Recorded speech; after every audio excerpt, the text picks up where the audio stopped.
نصیر آباد کے دیگر دیہاتوں کی طرح نصیر آباد کے معروف گلوکار دائم جمالی کا گاؤں بھی طوفانی بارشوں اور سیلابی ریلوں کا شکار رہا، جس سے چاول کی تیار فصل ڈوب گئے۔ اپنی ذاتی اسٹوڈیو سمیت مکانات بھی منہدم ہو گئے۔ دیگر ضرورت کے اشیاء سیلابی ریلوں میں بہہ گئے، جس کے باعث شدید مشکلات میں زندگی گزار رہے ہیں۔ طوفانی بارشوں کو 2 مہینے گزر گئے، لیکن تاحال ضلعی انتظامیہ کی جانب سے ابھی تک کوئی ریلیف نہیں ملا۔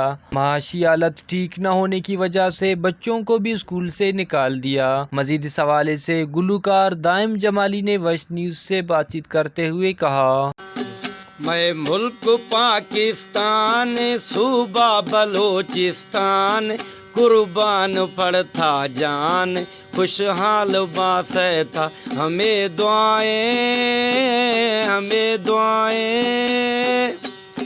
برز جبل میدان جنگل ایرا گل چنبیلی گلاب گل ایرا مور کوئل کونجات ایرا مینا توتا بلبل سلام میں وطن ہے فسیا سلام میں وطن ہے فسیا ہجر بے گھن عوام سنگتیا ہجر بے گھن عوام سنگتیا وہاں دکھے یاد گا مارا ہر خوشیا جی شہیداں غازیاں زندگایاں براس رو گایا دیکھن دگایا ہمیں دردہ دلائے دار گایا جی حالیہ طوفانی بارش سیلاب کی وجہ سے میرے مکانات گر گئے تھے، فصلوں کا بہت نقصان ہوا۔ ایک میرے پاس موٹر سائیکل تھا، وہ میں نے بیچ کر اپنے گھر کے خرچے میں لگا دیا۔ میرے بچوں کو فیس کے وجہ سے اسکول سے نکالا گیا۔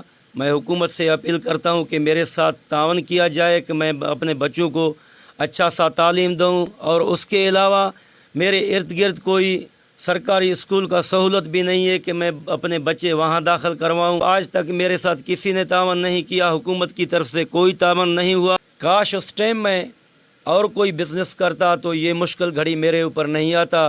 میں کلچر ڈپارٹمنٹ کو گزارش کرتا ہوں کہ میں ایک سنگر ہوں، میرے ساتھ تعاون کیا جائے۔ وزیر اعلیٰ بلوچستان عبدالقدوس بھیزنجو صاحب سے اپیل کرتا ہوں، کرنل صاحب ایف سی سے میں اپیل کرتا ہوں، ڈی سی صاحب سے اپیل کرتا ہوں کہ میرا مدد کیا جائے۔ ہم حکومت بلوچستان سے اپیل کرتے ہیں ہماری مدد کی جائے۔ نصیر آباد کے معروف گلوکار دائم جمالی نے حکومت بلوچستان اور کلچر ڈپارٹمنٹ سے اپیل کرتے ہوئے کہا کہ طوفانی بارشوں سے ہونے والے نقصانات کا ازالہ کیا جائے اور مشکل کی اس گھڑی میں ہمارے ساتھ تعاون کیا جائے تاکہ ہم اپنے بچوں کو اچھی تعلیم دے سکیں اور اچھی زندگی گزار سکیں۔ کیمرہ مین معشوق رند کے ساتھ ریاض بلوچ، ویسٹ نیوز، نصیر آباد۔